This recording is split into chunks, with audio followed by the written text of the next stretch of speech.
Hello, everyone, and welcome to the Laura Hill podcast. I'm Laura Hill, and today I am so excited to be talking to one of my heroes. He is an absolute legend. He is an OG of the hairdressing podcast. I'm talking to Dom Lehane. Welcome, Dom. I have a massive smile on my face as you're saying that. That is so lovely to hear, Laura. Thank you so much, and thank you for inviting me onto your podcast, which is still relatively new in this sphere, isn't it? But you are doing so good at it. Congratulations. You're a natural. Thank you so much, Dom. I am incredibly grateful that you're coming on here because I have been listening to the How to Cut It podcast. Probably not from day one. I'm not going to claim I was an early listener, but you had very few podcasts when I started listening to it, and it changed my life. It inspired me so much. So I am so grateful. You probably hear it all the time, but I'm so grateful that you made that podcast. Well, thank you, Laura. And hearing you say that just affirms to me that it was the right thing to do, doing podcast. And, I absolutely love it as much as I did that day one when, as a complete novice, I entered into this podcasting landscape pretty much on my own. There wasn't many of us out there at this particular period. And I think what excites me most is actually hearing people like you who hopefully it's inspired in some way. And that's through our amazing guests. And each guest brings their own different story and insight. So I'm sure we can cover into that. But yeah, it means a huge amount to hear you say that. Really does. Thank you. Oh, good. Thank you, Dom. I mean, everyone's going to know who you are, but I would love to do a little intro, if that's okay. Just what is your history and why did you start a podcast? Yeah, I'd love to. I'd love to sort of share that with your listeners. Well, for us, it goes back, probably the journey started, or the seed was kind of there in 2014. We started to listen to podcasts. And being a hairdresser myself, that was the landscape that I wanted to explore. So in I went onto my iPhone on holiday, and I was listening to a podcast by an American called Pat Flynn, Smart Passive Income, because I was very interested in that field as well, and what he was sharing. Because at this time we were part of Hair Club Live, which we founded in 2007, and I was looking for sort of new ways to bring our community together through conversations, and then that moment just landed. I thought, could I do a podcast? And that was the reason that I set off on this journey, and it took me from that 2014 right through to 2017 to actually press that button, because again, even at that time, Laura, there wasn't huge amounts of information out there on setting up a podcast, not like we're flooded with now, which is great that we've got all this great information. So I had to go out and just learn this stuff on my own, and it was all pretty raw, but the reason was I felt of myself as that young hairdresser. So I started in the industry, I stepped into the industry as a Saturday lad working in my mum's salon. So I come from a fourth generation hairdressing family, which stretches back to my grandnan, who had two successful salons in London in the 1920s. Actually, she brought over the cold wave perm, apparently, to the UK market, which is fantastic. So she was, without a shadow of doubt, most successful. My nan followed in her footsteps, and then my mum, who was then a freelance mobile hairdresser. That's what they were called then, Laura, mobile, not freelance. And then she set up her own salon. I was surrounded by the industry. I wasn't at all grabbed by the industry as a lad. I was very much a typical boy who was more interested in playing with me Action Men, Subbuteo, going to the football, and hairdressing for me just didn't seem a particularly natural fit until that conversation that happens with many of us, where we sit around at the table with our parents and friends, and we can all relate to it, can't we, Laura, where they say, what are you going to do when you leave school? And I sat there, and like I am now, stroking my chin, I was like, I have no idea. I kind of had this sort of different sort of ideas of where I wanted to go, but no real idea. And somebody said, well, what about hairdressing? I was like, nah, not for me. Anyway, like all things, once I get my head into sync, I really start to geek out about things. So I'm very much a geek at heart. So I looked into the industry. You know, I didn't want to just have my mum's successful local salon being the only thing that I saw of the hair industry, because that was very much about hooded dryers, weekly blow dries. We're talking 1984 here. I wanted to really throw myself into this industry, and that's kind of what entered me into it. I picked up her hairdressers journals. There was a program on, and back then in the 1980s, called Hair, which was hosted by Trevor Sorby. And I thought, you know what, he looks pretty cool what he's doing. I like his vibe, and I wrote a letter and to work at Trevor Sorby's, and I got a job, and that was my entry into hairdressing. 9 months later, I was back home, homesick, back in my mum's local salon. But I was really into the industry, and I was immersed by the education that I saw at shows like Salon International, or when a local or when a manufacturing brand came to town and done a seminar. You know, for those things at the time was massively exciting for me. But actually, the podcast, it kind of brings me back to why I started the podcast. The podcast was for me, that 16-year-old lad who lived in the Midlands in Northampton, and there weren't a lot going on. So my only connection to the industry was reading Hairdressers Journal or going to Salon International, which I both thoroughly enjoyed. And I kind of then thought, you know, what would that 16-year-old wanted to have heard back in 1986 when I'd left school? And that was interviews from incredible people who were going to help me learn my next step in the industry, to help me realize that there are new potentials, there's new prospects. You don't have to be just a salon owner.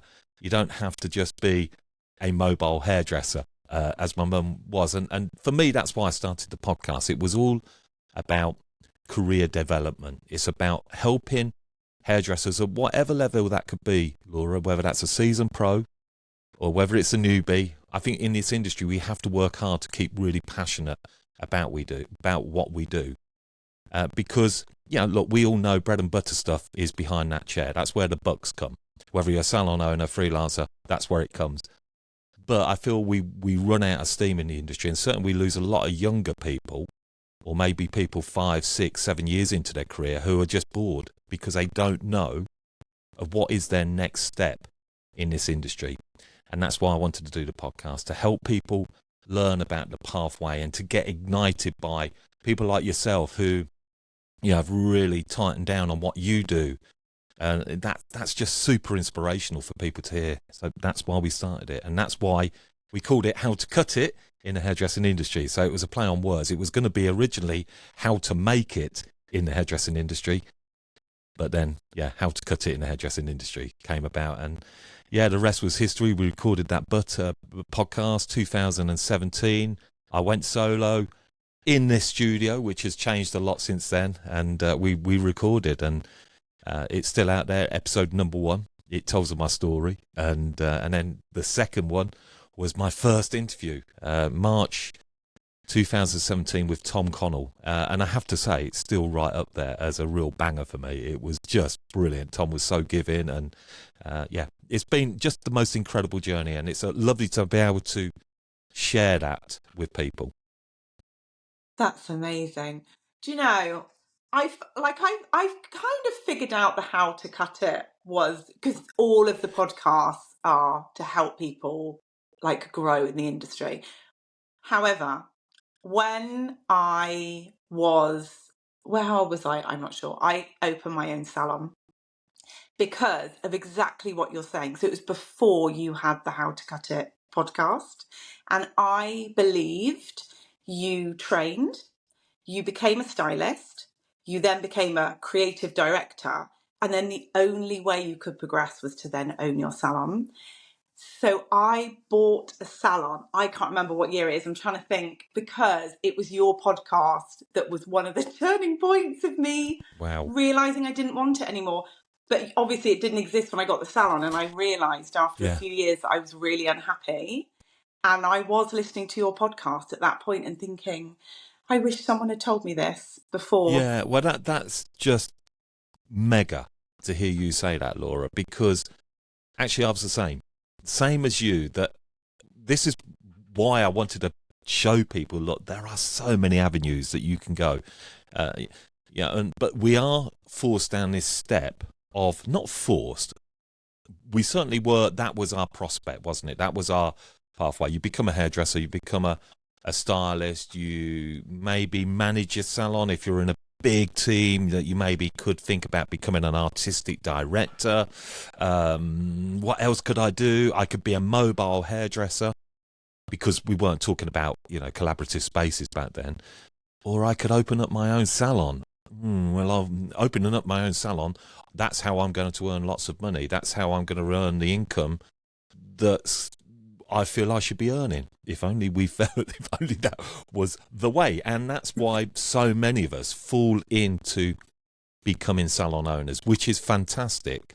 But I don't know if it fits a lot of us, because we're creative individuals, and sometimes creativity and business are very, very hard to merge together, because you kind of want to be creative and I don't know about the numbers, and managing people is blinking hard, really hard. So I think back to your point of, like, you opened your salon and then the clear realization sets in and you think, this ain't for me, and the stresses of it, the strains of it, and it just maybe doesn't suit you as a person.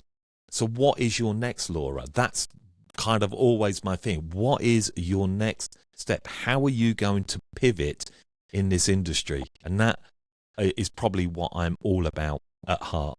And that's it. And you found your pivot. And you continue to pivot because you've set up your podcast, you're doing your education. We're in a landscape that allows you right now to do that. And suddenly, I bet you've never felt more excited and engaged yourself in what you're doing. That's so true. But I think it is people like you who have opened those doors, because I think unless you were in London, which I wasn't, I live outside of Bristol, you didn't know that those doors were there. And I think you look at iconic people along the way in the hairdressing industry and you think, oh, they really changed something.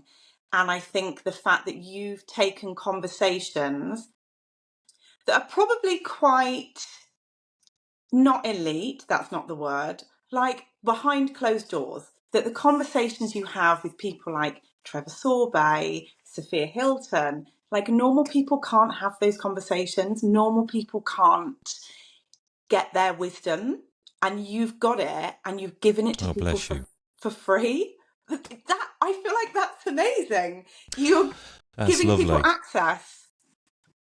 Well, that's a really lovely thing to hear. And also our guests are given their access. And, but as much as I bring on, Sophia Hilton, who you work alongside, when it comes to your education and your ways, and Trevor Sorbet and Anthony Mascolo, and many, many big heavy hitters in our industry who are at the top of the game. But what I've found of recent times, actually, Laura, as well, is that people want to learn quite a lot now from people that are maybe more similar to them and maybe represent who they are more as a person. So, I don't always now naturally think you've got to have the biggest hitters in the industry, because the landscape's changed, hasn't it, as well now? And I feel like that, you need to sprinkle in these big guns who are at the top of the game, because how can we not get inspired by them?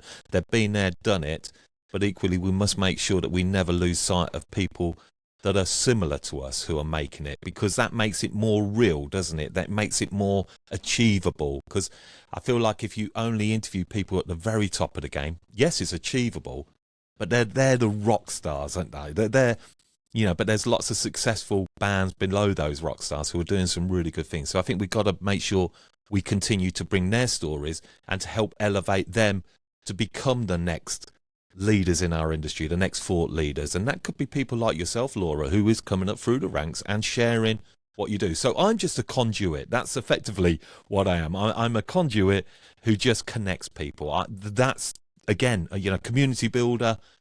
Call me what you want, but I like that, bringing people together and giving them a platform to really go on and find themselves and hopefully inspire that next group of people, whether that's a 60-year-old hairdresser or a 16-year-old hairdresser. It matters not. It's about inspiring us all. I love it. And which segues very nicely onto my next question, because you are a fountain of knowledge, and you have interviewed so many people. So one of the things I really wanted to know for people listening, based on all of the things you've learned, if someone's feeling stuck, if someone's struggling, if someone's not in a great place at the moment or wants to move to the next level, what are your, I suppose, top tips, your key learnings from everything you know? Yeah, I love that question. And look, do I know it all? Absolutely not. You know, that's if I felt like I knew it all, I could give everybody the magic answers, then I'd be completely zoned out of doing the podcasting, because every person that comes on has a secret nugget or something else that you think, oh yeah, that really, you know, that's what we need to do. That's what we need to go. I think if you took together all, you know, I think I probably interviewed over about 400 odd plus interviews now, including the live stream. So you get a lot of information. And what would I say is, I think you have got to be obsessed. And I know that is probably a word that people don't like to hear in today's modern world, because, you know, we look at lifestyle balance and we should never become obsessed about anything. Well, I know the people who are really getting to the top of their game are obsessed. And they're obsessed in a great way, not in an unhealthy way, in a fantastic way. An obsession that wakes up daily and they're excited to go for the day, and they're excited about the possibilities. And that's what I would say to anybody who is in a rut. And there could be a lot of people who listen to this who could be on that cusp of being in a rut right now and thinking, is this right? You know, is this grind of every day behind the chair my life? Well, actually, no, it's not. But you have got to firstly find out what really lights you up when you wake up. And if it is the industry and you feel like it is the industry, you've got to keep in it, right? Because it is, without a shadow of doubt, it is the most amazing, diverse, inclusive, exciting industry. But at the same time, it can be an industry that can be very tough and it can grind you down. And I think my first bit of advice, long way around it, is look at what you're surrounding yourself with. That's the first thing. I would look around in my environment and I'd look. So if I'm at a salon, or I'm working in someone's kitchen, or I'm working in my studio in the back of my house, you got to look around and think, is this lighting me up? Am I inspired by this space? And if you can honestly say yes, then that's great. You're on the right track. If you can look around and say, actually, I don't feel inspired being here, this isn't exciting me, it's making me feel down, then you got to look at your next step. This is when you're going to have to pivot in your hairdressing career. All right, and what that pivot may be, well, you're going to have to go out and find that, because nobody's going to sit there and do this for you. You're going to have to sit, and you're going to have to think, where do I start? Well, I think a great place to start is to utilize the things that we have around us.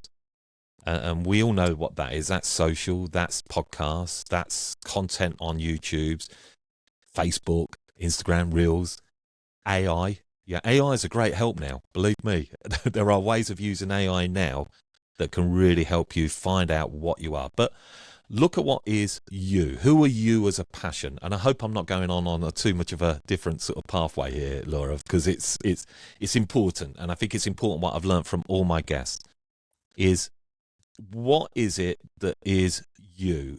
What is it that makes you you? What is your special uniqueness? And every one of us has a uniqueness. And then you think, well, that's what my uniqueness is. What excites me? What excites me in this industry? Because there must be something that's excited you in this industry to be, firstly, to come into it. Okay, some of us may fall into it because we've got to keep in education, but you've stayed in the education and you've stayed in the industry, and you start to think, well, actually, there's something that you like about this industry. What is that? And then find that, and then run with that, and then start to discover, right, how can I take this in a different way? So if you are working 5 days behind the chair, brilliant, that's good. But how are you going to break that up?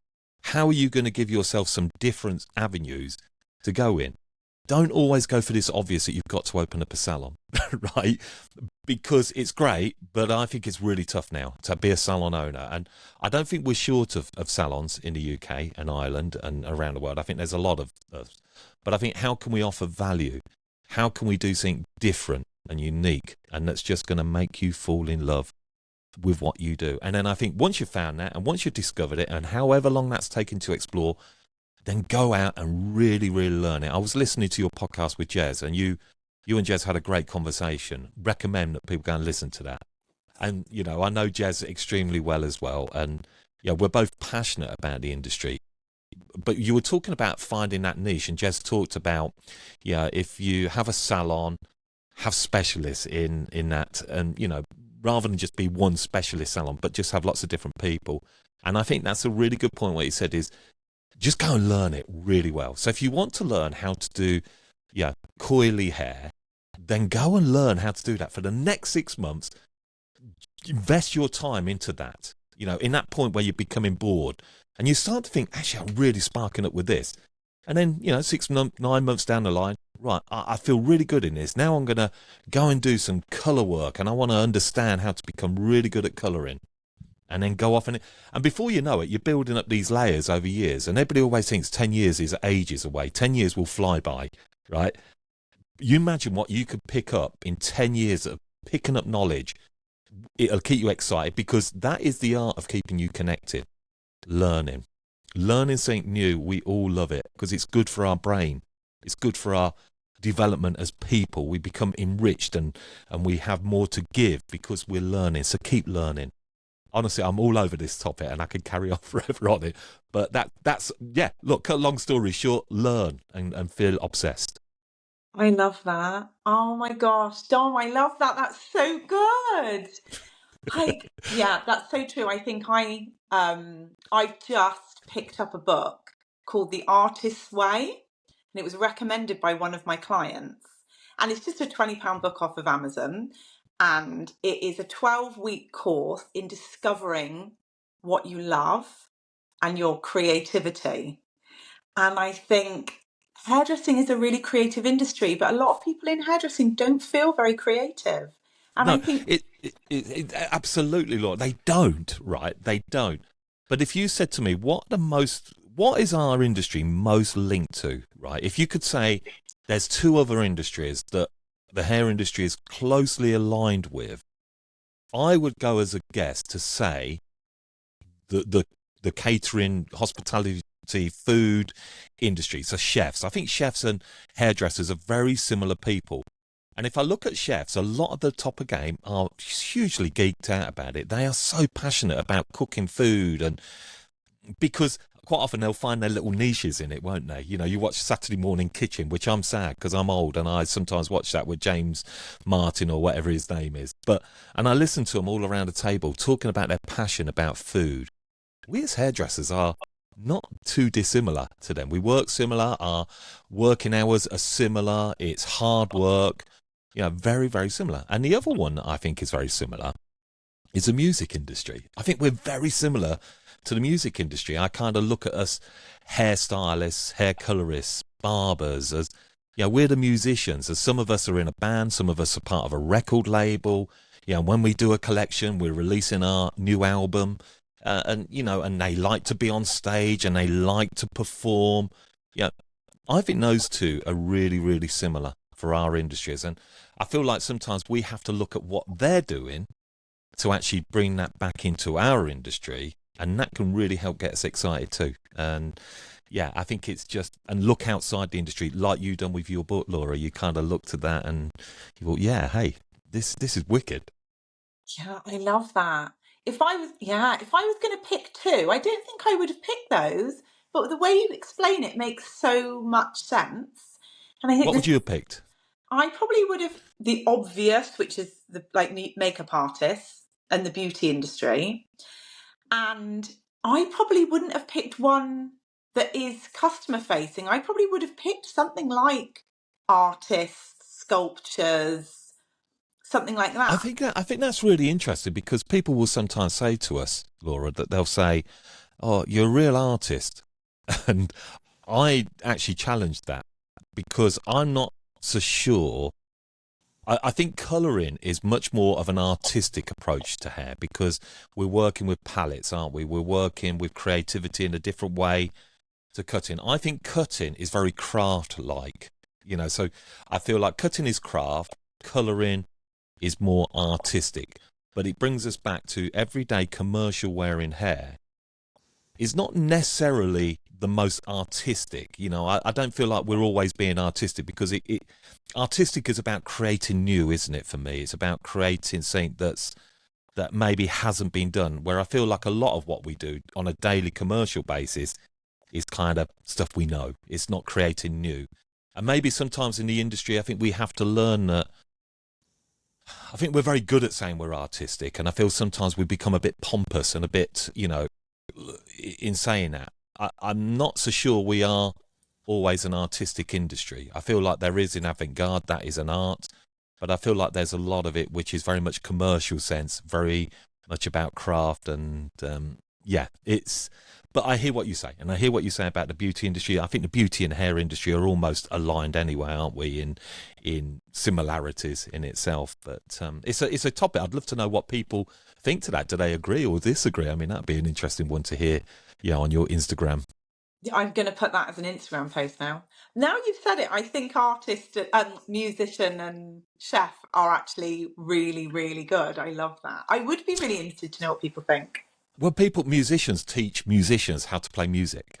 I always say, so like when we originally founded like Hair Club Art, which we're not part of, but and even Open Chair Night, we saw an event going on in America back in, oh gosh, I must have seen it in about 2009, and it was called Open Chair. It was done by an American community called Scissor Candy. So the Americans were well ahead of us back at this time with communities. And I remember they were doing this Open Chair event, and it was in a club. It all looked dingy, and it was loud, and it was music, and these hairdressers. I remember thinking, God, why don't we do something like an open chair event? So it's Open Chair Night, and effectively it's like an open mic night, and it's kind of putting them reality, those industries, and then bringing it back into our industry. And I actually think that's how I've always tried to approach anything that we do in our industry, by looking to other sectors, and then can I bring that back into our industry and put our take on it? And that's kind of what it's all about for me, is trying to do things like that and not copying. Certainly not copy. And I feel like as an industry, we've got to start to find our own uniqueness again, because people will talk about, social media. Look, we have a love-hate relationship with the social media. It's been great to us all, but I feel like now we're at that point where social media is becoming I feel like that bubble's burst. The initial excitement of social media over the last 10 years feels to be becoming a little bit routine like, but I feel now it's there. We've got to start to try and do things differently, because what we're doing, we're so obsessed by copying, because we see a format that's working for a hairdresser who's standing behind a chair doing consultations. And I guess your approach is, who are you talking to? Is it a client? Is it hairdressers? I'm looking at hairdresser to hairdresser stuff, because that's my business. That's what I'm in. So if you're talking to hairdressers, give us something different. Stop following. In your collections, stop following. If you're entering the British Hairdressing Awards, stop following.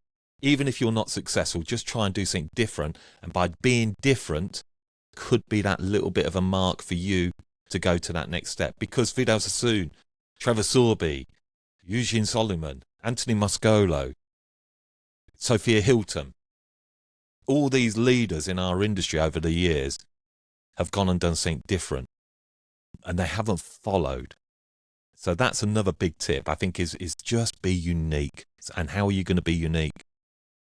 And your clients want unique as well, a unique business, rather than blending down the high street of one of 15 salons that have got the same staff moving from salon to salon.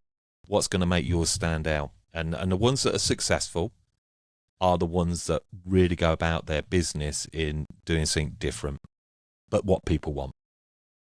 That is amazing. I love that. That's such a good piece of advice, Tom. Thank you so much. I should have given this advice to me years ago. Yeah, I should write this all down in a book. You Yeah, really should. absolutely. Can I just circle back to you were saying about the open chair nights you used to do, Yeah. which I heard about them on the How to Cut It podcast and really wanted to go to one and never went to one. Firstly, do you still do them? But secondly, I feel like you've now created platform, which is a similar thing, isn't it? Yeah, absolutely, Laura. You're spot on. Yeah, so firstly, you know, it's important to understand the relationship between Hair Club Live, because if you listen to many of my early podcasts, you'll hear me talking about Hair Club Live. I created the podcast to be part of Hair Club Live. It was to be very much about what we wanted to launch and do then, be a community that brought hairdressers together to share our passions, learn, continual development, networking, and the live events were built around that. So we launched that. We went into partnership with two very leading figures in the industry, and it, you know, look, up and down times of all things. You know, there's great things and there's not so great things. Sometimes the relationships don't always work out as we maybe hope, but that's no fault of people. It's just everybody has different ways that you want to take things. So I felt, after launching Hair Club Live back in 2007, which was a college event in Northampton, to when we took it open chair night on tour around the UK, we decided we want to move on. But the open chair night was and continues to be a great event, and I think it's still being run. Hair Club Live. I don't think they do so much of them now, but I think they do one or two a year. But it gives people an opportunity to get up on stage, have 10 minutes in their chair with DJs pumping out the music. I'd be standing there, or, you know, it was back then me, you know, the MC in it, and kind of geeing everybody up in a kind of an excited tribal way. And it was just an awesome platform to have you showcase your work. I always used to refer to it when I was on the microphone, Laura, that, you know, we're standing in Dingwalls in Camden, and yeah, you'd get the blue tick crowd of salon, and they'd all be trying to screaming. But I used to say to people, this is like taking that Instagram work that we put online, but actually putting it on a stage. It's lovely to get out on stage. So yes, I'm back to my big love. So I came away from Hair Club Live. I came away from Open Chair Night back in 2019, and I revisited How to Cut It. And How to Cut It for me was exactly where I wanted to go with Hair Club Live, with a podcast. But takes a long time to really start to work out what you are, who you are, where the brand's going, what the brand's going to represent. And I've waited patiently, and I've looked at ways that we could bring it together, and we're back to where we are. So we built a very impressive Facebook group, certainly during the lockdown. So on the back of the podcast, we had a Facebook group which I launched, back in 2000 and about 2019, probably the time I'd come away from Hair Club Live, and I hadn't done much with it, and then we had the COVID, and then during COVID, we threw ourselves into the community, and it blew up, and Facebook was clearly rewarding communities and groups on Facebook, and they were certainly rewarding us. So, you know, we went from a very fledgling kind of 900 people on there to suddenly grow into, you know, the community that we are now on Facebook, 21,000, and it was great. And then I kind of looked at it all, and I thought, no, it's another Facebook group. Facebook groups are great. Don't get me wrong. And anybody that's got a Facebook group, continue to do your Facebook groups. But for where I wanted to position How to Cut It as a serious community and brand, we had to have something of our own. Something that was going to be who we are, what I'm in control of as a community. I don't want to be relying on Facebook's algorithms, and, you know, if Facebook want to close our Facebook account down because it's been hijacked and used, I don't want it to be a place where people come onto the space and just abuse people with negativity. Yeah, I believe in constructive criticism. And I felt, how are we going to do this? You know, is Facebook really my future for the community? Because when I initially launched Hair Club Live, I built it on a platform called Ning. And again, this was before Facebook groups, and it was awesome, and yeah, we built our own private community on Hair Club Live. So I knew naturally after coming away from Hair Club Live, I was going to go this whole circle and come back to where I wanted to start and to where I feel really passionate and excited, and how am I going to be a part of helping our industry to bring more people in and to stay in it and to feel excited and to feel what is my career development. How am I going to do it? And that's when I decided, again, about a year and a half ago, 2 years ago, I thought I'm going to launch our own white label community.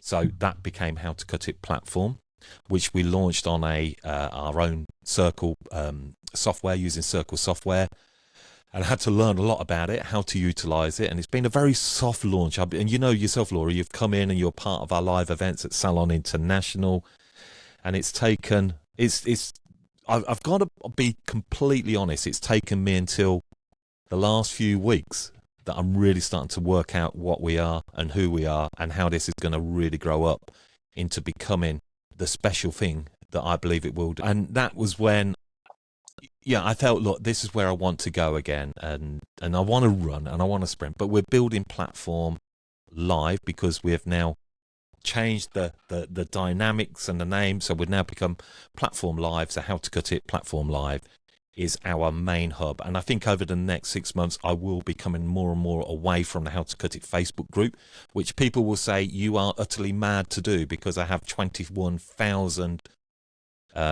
group members, but it's pretty inactive. I think a lot of these groups may have big numbers, but they become just spam fest, and I don't want to be a spam Facebook group. I'm not here to just give cheap shouts to people. You've got to be part of our community. You've got to be part of helping others. So that's where Platform Live is going to become its own beast. We're going to, we have lives going on in there. And Laura, you came in and done a fantastic live.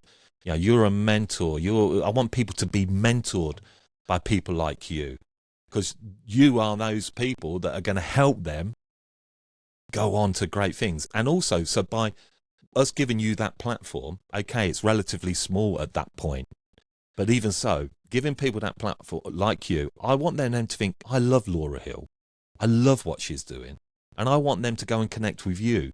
So whilst you bring value to what we're doing, we are bringing value to what you as a mentor is doing, because you've all got your own amazing platforms and we just signpost you in. So you come in, we're just a meeting hub.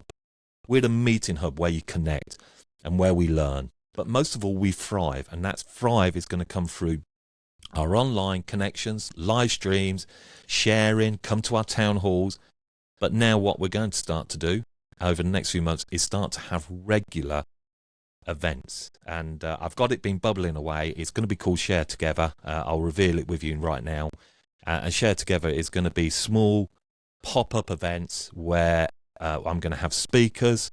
I'm going to have people who want to share their talent in whatever way or form. We're going to give them a platform to do it. And I want people hanging around on bean bags, sitting, eating great food, chatting, networking, talking, because that is going to keep us excited. It's going to keep us engaged, and it's going to keep us going forward. So really excited for bringing Share Together.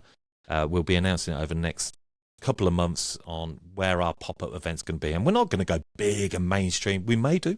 We may have a Share Together weekender. There's another thing that's being talked about right now. So you can see where we're going. It's about Platform Live. And I put the live into this, Laura, because that's what I want this to represent. Yes, we are a career development and networking opportunities for our industry of all levels. But I believe we have to have live as a big part of what we do. Hence, Hair Club Live was what I done back then. I always like that word live because I like live. I love that. So for people who haven't heard of Platform, it's for anybody. It's for trainees, it's for salon owners, it's for who is it for, and what do they get from it? Yeah, well, we had a platform town hall recently, and the platform town hall is where our what we call our inner circle members come in and talk, and we explore ideas. And one of the big things that we were talking about is, who is this for? And we were jumping back and forth, and we talked about it should be for students? Should it be? This is for anybody that is wanting hairdressing to be their lifestyle. It's your lifestyle. So you could be a newbie. You could be somebody who is at that 3 to 7 years, what next moment. You could be somebody who's coming back into the industry after 35, 40 years out and thinking, actually, I want to connect again with people. That's who we're for. You just have to be into the industry. We want you to share. We believe that you have something to share. You're sharing it on your Instagrams.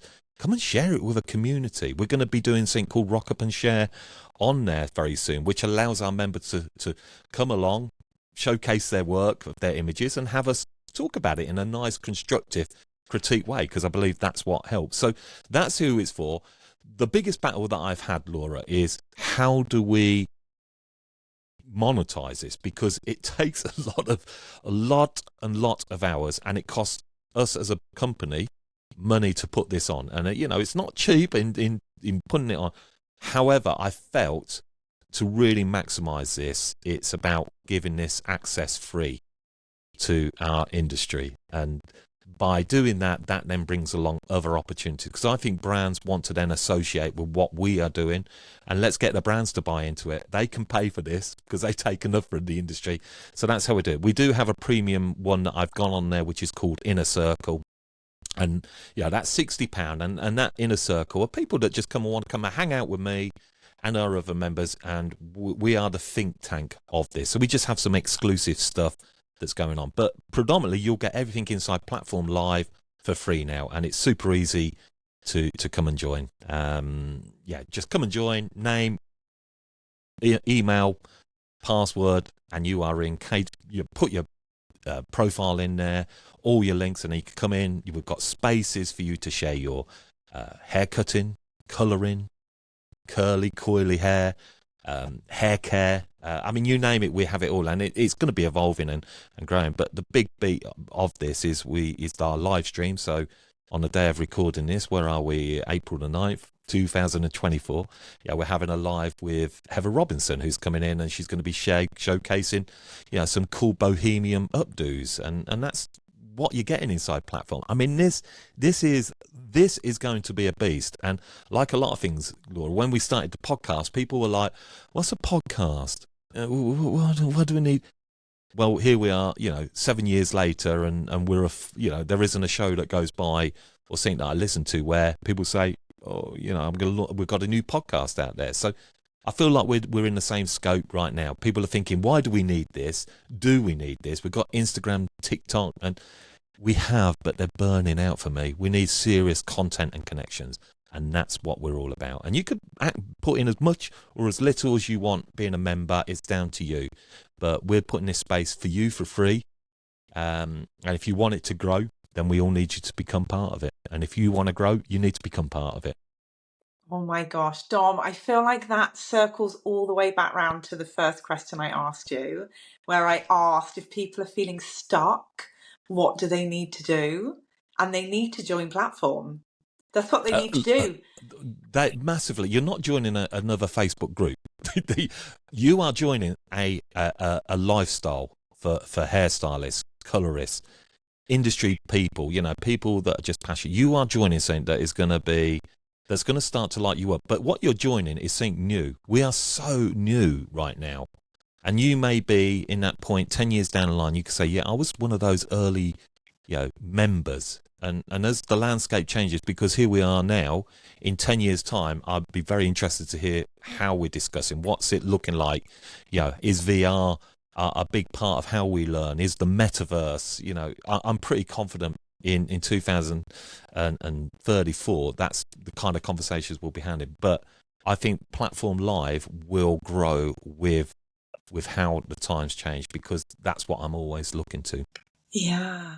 And it's so much better than social media, because let's be honest, social media is work now. It's social media is absolutely fantastic for us all, because none of us would be connected if it wasn't for social media. So I won't ever badmouth social media. I've fallen in love with pretty much every platform that's come along. And one thing that age gives you, right, there's a lot of down things it gives you, but what age gives you is you get a feel, and you see things come and go. So it gives you a feel of where things are going. You just get a feeling for it. And, you know, for me, I was there at MySpace. I've always, you know, as a 53-year-old man, I'm very much part of a digital generation. You know, people talk like as if it's new.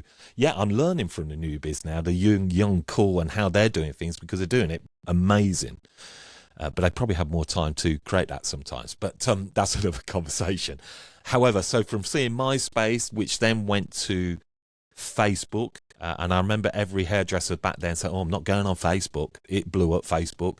Then came Twitter, and we all got on Twitter. So I've seen where the industry goes all the time. So we went Facebook. Then we went to Twitter, and then Instagram went from this photo, and suddenly we all went to Instagram, and then we all went to TikTok, and now we're back to Instagram, and we're back, and then it's like, what's the content? And suddenly we could all be video creators, and it's a noise of great information. But I feel like we're going back because our connections are being lost, because we're just become immersed in this swipe, boom, boom, like, obsessed by our own likes, obsessed by our views, because we see this as the holy grail to our own personal success. Wrong. It ain't. Your holy grail to success is to connect with amazing mentors and people who are going to inspire you in life. All right. You look at any cult, any following, look at Jesus. You know, people were with him because they believed in him. You know, this is something, and you've got to find the people that you really believe, because them connections are what are going to really take you somewhere. Not 2 million views on TikTok, not 2 million views on Instagram. You may be valuable for a year with a brand, but you'll soon be dropped by a brand, because they'll move on to the next thing. And brands will only go where the people go. And we have to be in control of it. We as an industry have to take ownership of our own platform. You know, and that is why I'm so, like, social media is great, keep with it, but start to open up your mind again. Don't get absorbed by, I saw live last night, Laura, on Hair Socials, two girls talking away. Oh, I'm obsessed by TikTok. Yeah, and then they started to say what they were obsessed, and there was some great content on it, but it just becomes this feed of just, I feel like it's like junk food. Social media is junk food. We all enjoy it, we all like it, but in the end you start to eat too much junk food, and it doesn't do the brain too much good. We need to start to nurture our brain with good food, good people, you know, things that are going to make us really develop. And, you know, that's what I want Platform Live to do. It ain't going to make me a millionaire, this. I'm not sitting here driving my Lamborghini because I'm doing this. I'm doing this because I'm so passionate about it. And I want people to be passionate with me about this journey. Come on this journey with me. I promise you're all going to have a great time, and it's going to really benefit you. That is amazing. Dom, thank you so much. I feel like that's incredible. And it's incredible that you're giving it for free to people as well. Like, that is awesome. You are definitely a man on a mission, aren't you? I would like, Yeah, I know I 100% I am. Yeah. You are a man on a mission. I am conscious of your time, and I really, really want to deep dive into something that you are an absolute expert in as well, which is podcasting. Selfishly, I want to know everything you know about podcasting. So, Right. can we start, I suppose, at the beginning, for anyone who's thinking about starting a podcast, what your top tips are, and then also how people can level up and create their own, you know, good podcasts? Right. Okay. The first thing that I would say is why. Why are you launching a podcast? Because they cost money. Yes, we could do it more affordable, but if you're going to produce high quality podcasts, which I believe you need to do in today's competitive market, bad audio is not acceptable anymore. You know, hearing peak levels go up and down, which are painful on my ear, because suddenly so first of all, get your balance levels right on your audio, which you'll do very well, Laura. Ask yourself why. Is it because you want to become famous? Fine. If you want to become famous, I have no problem with that, because fame generally brings its rewards. But what is the famous for? Is that fame because you want to be respected in your particular field? Is it because you want to send people away to your courses, education? If you can answer yes, then I would say, great, go for this. Is it yes because you just want to share? You want to share something, and if you get one download or 10,000 downloads, it doesn't matter to you. You just want to be able to share something that lights you up. You hear me keep saying that. So if you are one of them people, then I would certainly say podcasting could be one of the best moves that you will make. But equally, I think you're going to have to try and do something that's going to have a uniqueness now. Now, yeah, we're doing a great, Laura. I think you're a great host, Laura, by the way, and congratulations on that, because I don't say that overly that often. I don't feel like there's that many podcast guests that come on and I think, I really like them. And I really like you, and what you do is because you're warm, for starters. I think you warm, you prepare, and that's something else that so many people don't do. It shocks me. Even, you'll get asked to do something and there's no prep, or make sure your guests are looked after if that's what you're going to do. But be prepared. Be prepared for the commitment that you are about to enter.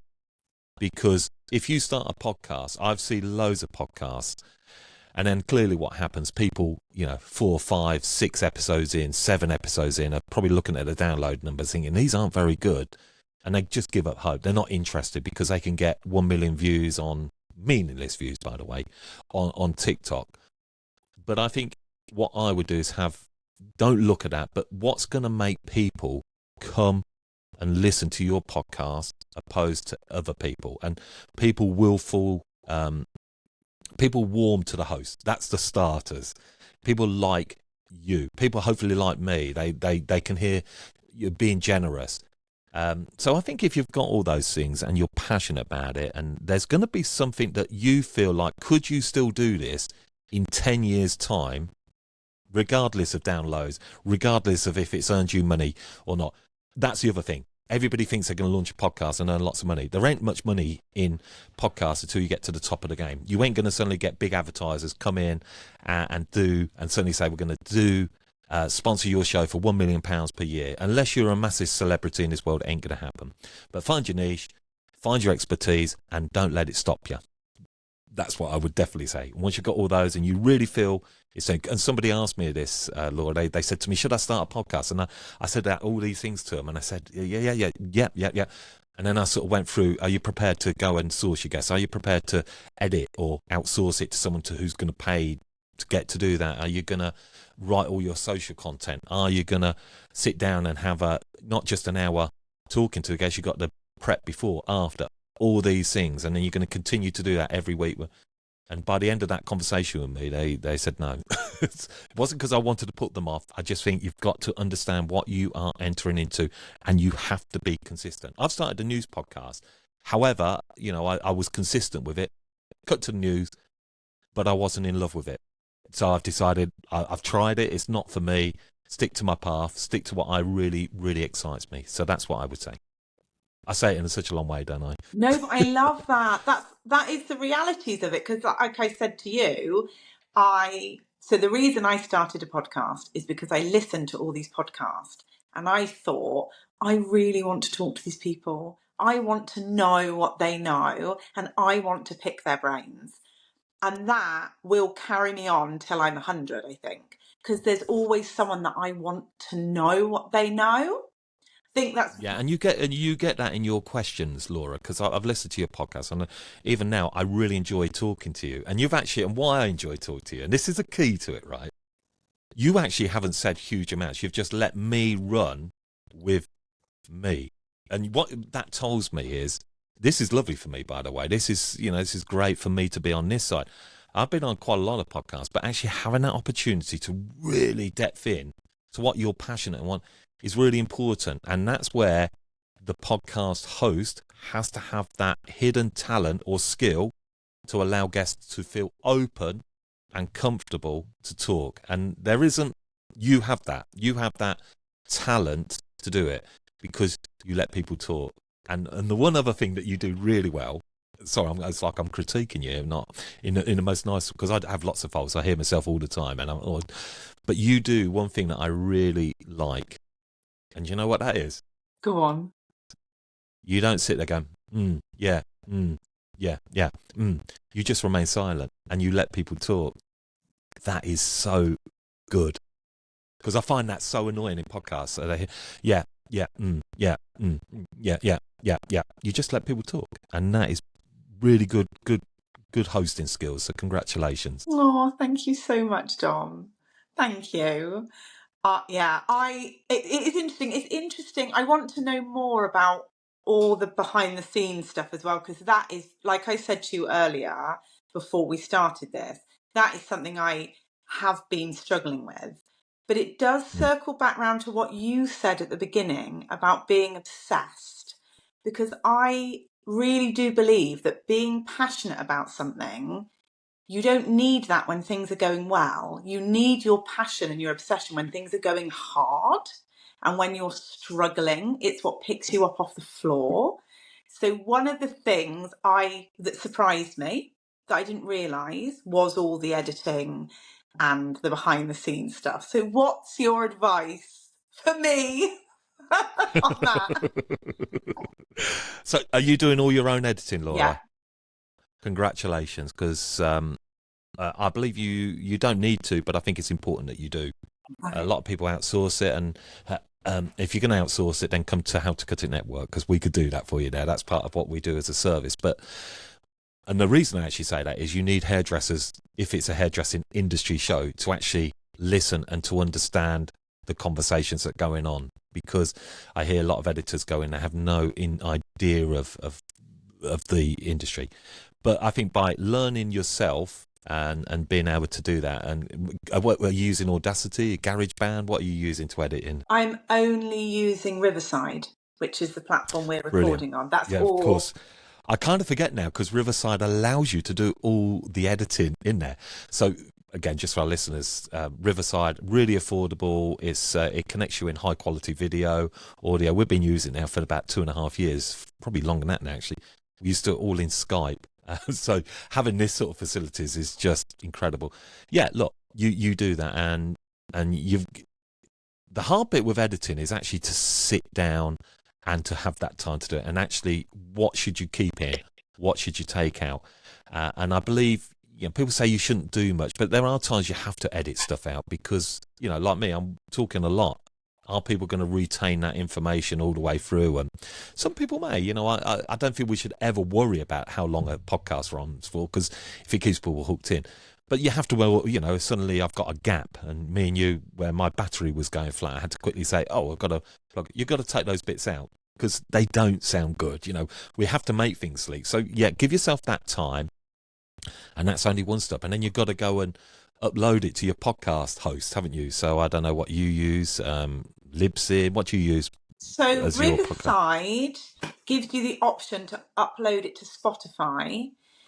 Yeah, and then it goes out to all the other platforms. Then it shares it with Apple, and I'm not sure what the other ones so I can't remember who they work with. What's the one? But we use Omni now, which is where we host ours. So we were Libsyn. But I guess a point, I don't want to geek people out on this too much because it's only for a select few who have made it this far, who probably are interested in podcasting.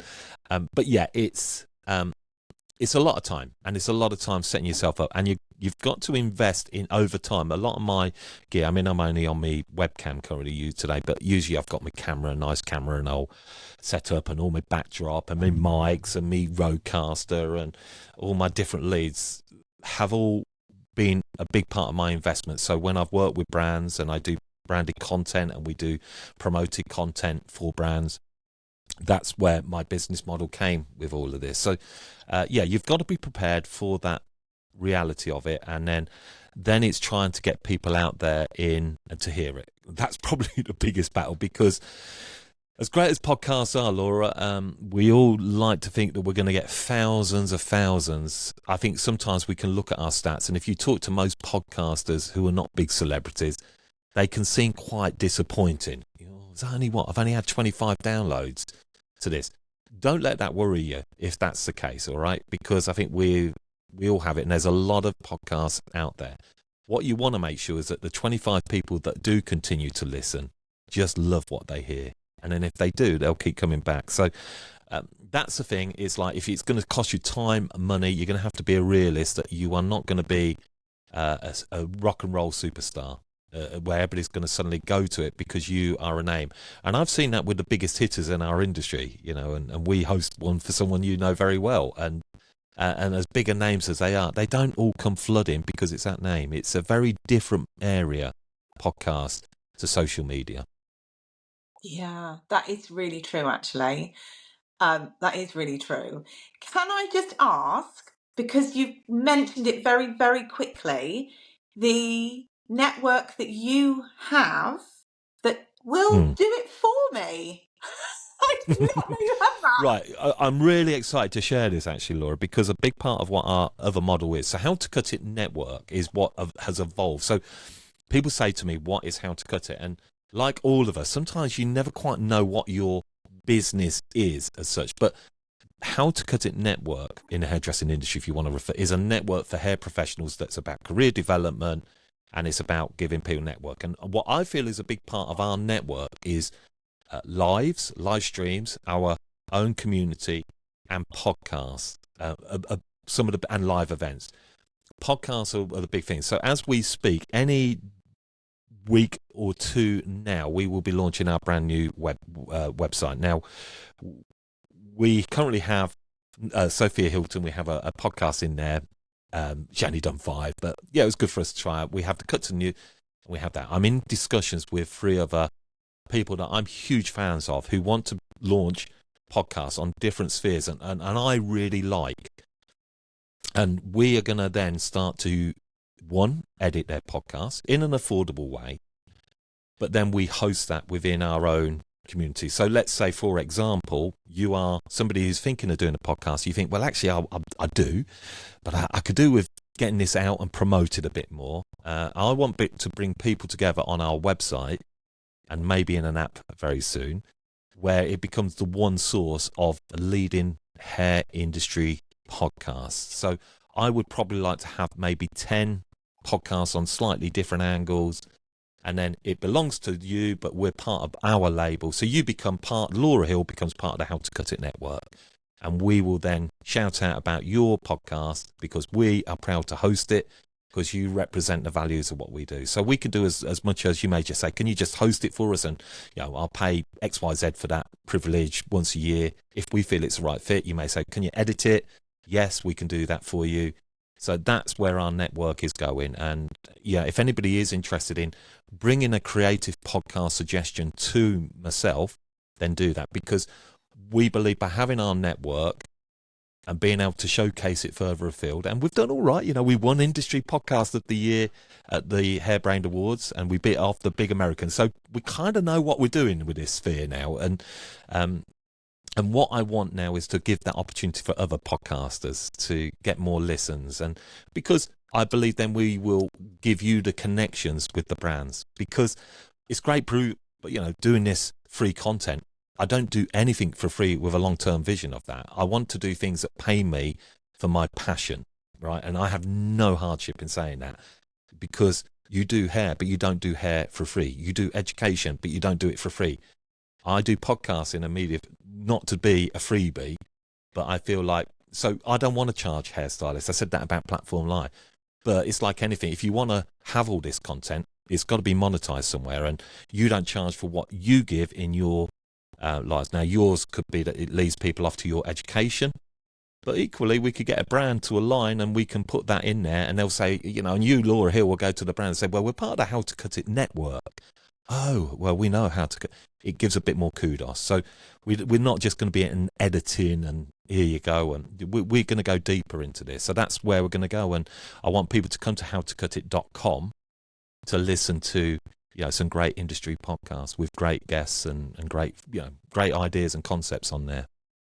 One way of saying it, but I'm so passionate about it and excited by it, because for us all, it kind of leads us all back. This has taken me, the podcast 2017, but this has been a journey that I can shape all the way back to 2004 of what I'm doing right now. And so it's a long journey, and that journey is finally, it's unlocking. I feel like, because there's so much to this podcasting and there's so many different elements, it could stop people who potentially could be absolutely awesome. So to Yeah, have you as a mentor and to have someone behind you like the How to Cut It network would be correct. so incredibly helpful. It's a bit Yeah, like, and that's exactly what I want to do, because I get a lot of people, Laura, that have in the past have said to me, "I want to set up a podcast." And I found myself jumping on a call with somebody, and then and I give them a time, and then they go away and they come back, and I thought, actually, no, there's value in this because people do want to do this. And look, there are tools out there right now that can make all this so much easier. Like you said, we could do it all in Riverside now. We can balance out our audio. We can get our levels better, and all inside this software. We didn't, but it still takes time, and it still takes effort, and time is precious. But I like what you just said there, by being a mentor, because that's where I want to help people to understand and be very honest, and to sort of say, look, sometimes why isn't it working? What is it that you could do different that's going to make yours stand out? I have a zillion and one ideas. The one thing that I'm very good at is creative thinking. Not so good sometimes with the numbers, but with creative thinking. But yeah, I'm really excited by it, and I've got a lot of brands behind us right now who are very interested in what we're doing too. And yeah, I'm bringing us all together. So I want to pass a bit of that on to you, because actually, do I want to launch another podcast? No. I tried it with the news podcast, and I thought it's great, and I still think there's a massive scope there for a magazine. Magazines get in touch, but not for me personally, because I'm not a news reader. It's just not me. So, but again, it was trying to do something that was different and not be scared of having a go at it.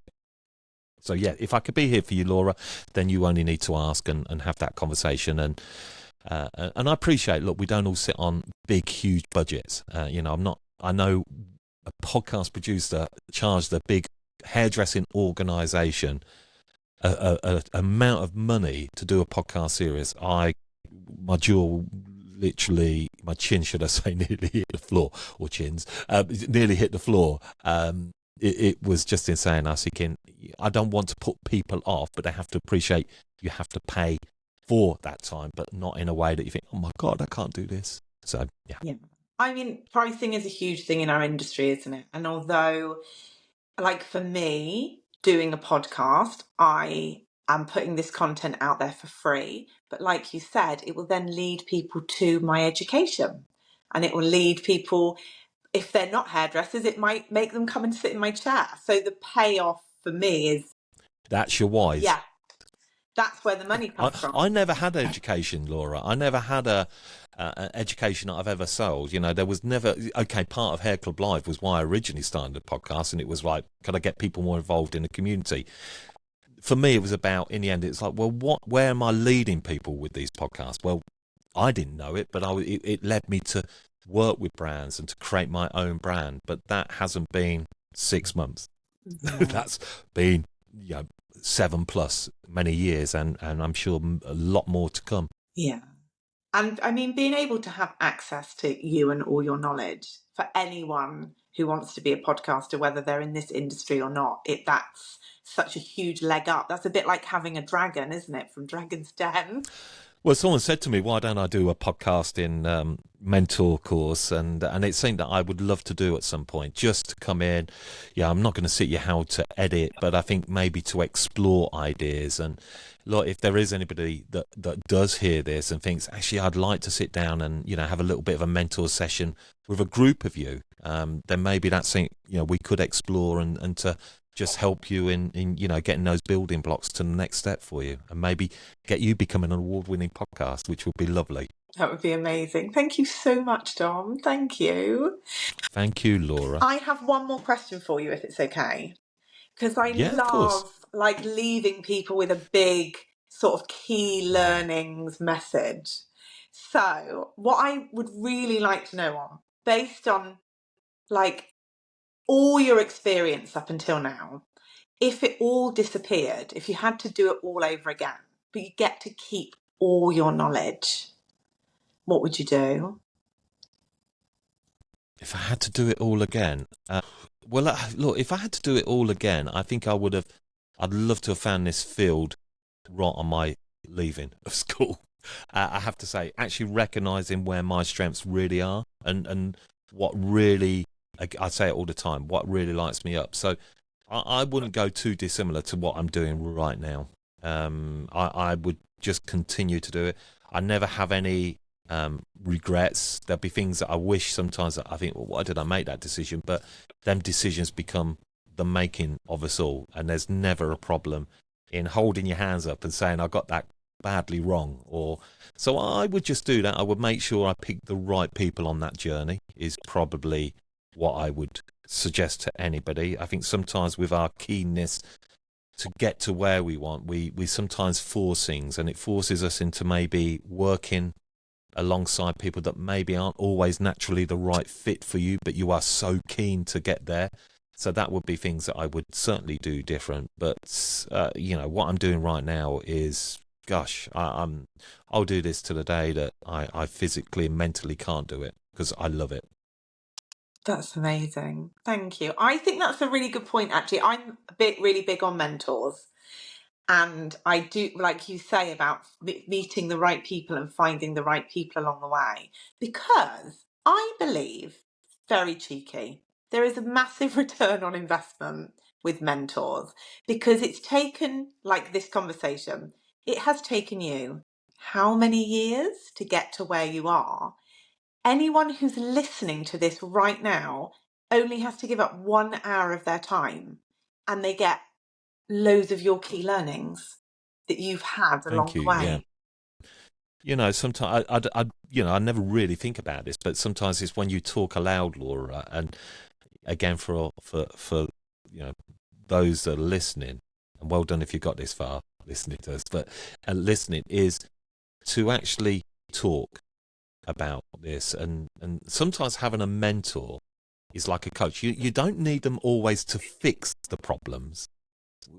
Quite often we know the problems that are there, but actually having somebody to, I call it soundboarding, having somebody to just say, and having an opportunity to talk about this, because I will know very well with you doing this podcast that you don't have the opportunity to talk to many people about this, right? Because so few people will get or understand anything about this topic. Oh, great, what are you doing in your podcast?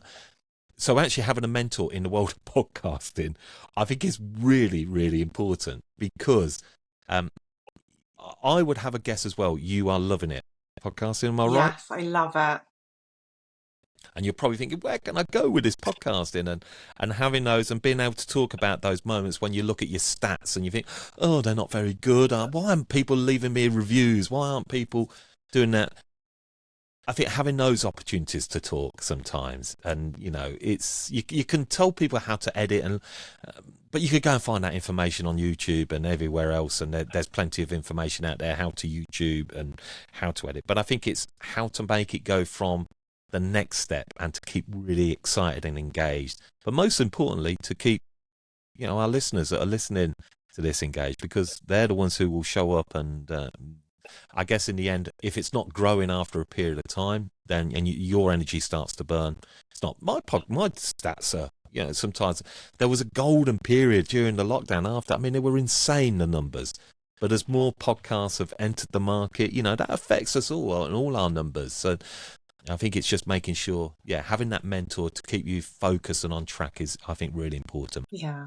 And the same in whether you're a podcaster or not, in the hairdressing industry, whatever you're doing in hairdressing, finding someone who, like you said, you can use as a soundboard and that can help you grow, and who's more advanced than you are, that is worth its weight in gold. So Yeah, look, and I never claim to be an expert. I'm having to learn. But somebody said after 10 years, it's that famous saying, isn't it? You become an expert. Well, I ain't far off that 10 years, but I'll never stop learning. And there's things that I'm learning all the time. But I try and keep it as simple as I can. I don't try and overcomplicate. And I think just show up and be consistent is the most important. yeah. Well, And and be you're on time. doing it because you've set up the How to Cut It platform live, and you've set up How to Cut It network and the podcast. So whether you want to be or not, you are mentoring literally thousands Oh, and well, thousands of hairdressers. I So hope so. thank Yeah, you. I guess I like the idea of mentoring. I like being able to help people, certainly on something I'm passionate about as well. Amazing. So can I ask, where can people find you? How do people get involved with all the HTCI things? Where do we send them? Yeah, okay. So let's start firstly with the podcast. So How to Cut It podcasts are on all your podcast apps. So just go into your favorite podcast app provider, search How to Cut It, and you'll find us there. Hit the subscribe. If you want to connect with How to Cut It on socials, then again, at How to Cut It. I think I have all those covered. If you want to connect, I am going to probably signpost. So we have been on How to Cut It, howtocut.it. Probably you'll hear me say that all the time in length. So that's where we currently host our podcast. It's been our website since day dot, but we now have Richard at Brand London, who's been building our website, and that's going to be launching, as I say, anytime soon. So howtocutit.com. It is launched already, and on howtocutit.com you'll find information about joining platform live. Okay, so head over to howtocutit.com. The links are there. Just hit that free link. You'll come in, you'll have full access, other than being part of the inner circle, to being a member of there, and that's where you do it. And if you want to connect, and if mentoring is something that people are interested in on podcasting, which you have put that seed in my head and pretty much answered it for myself, so you've mentored me as well, thank you, Laura. Then you can find me on Instagram on at I am Dom Lehane. I used to be Dom Lehane, and then my Facebook account got hacked, which then led to my Instagram account being closed down completely out of the blue. So I had to rebuild that again. So I am Dom Lehane. Get in touch and let's have a conversation. And if you are interested in the networking, is podcast network, you feel like this could be something that you're interested in, is maybe drop me an email, dom@howtocut.it. All right, that's .it. Drop me an email, and we can have a conversation about that too. Thank you so much. It's a long one, isn't it? Sorry, I've really talked a lot there. No, I'm into Niall Colgan territory of a podcast that I've done. I think you're brilliant. I could honestly listen to you for hours and hours more, but I'm going to respect your time. Because I know you have so many people to help. Because I know now what your mission is. I have got to say, I've got to get on short-legged motion now. But do you know what? Thank you so much, Laura. I've really enjoyed this. And again, it comes back to you. I want to commend you, because I think you are incredibly talented. And like you said in your podcast with Jez, and it's not only are you talented, but it's you. I think you have a beautiful warmth about you, and I see the Laura Hill brand growing really well. I think you're going to be going on a very exciting journey, and you are naturally cut out to podcasting. Thank you so much, Dom. That means so much. That is going to keep me on a high for weeks. Thank you. I appreciate you. Thank you for talking to me, and thank you for inspiring everyone who listens to this. I think this is going to be such an amazing episode for them, so thank you. Good. Well, I hope so. Thank you, Laura, for having me. I've really enjoyed it. All right. Thanks, Dom. Have a great day. Bye. Bye.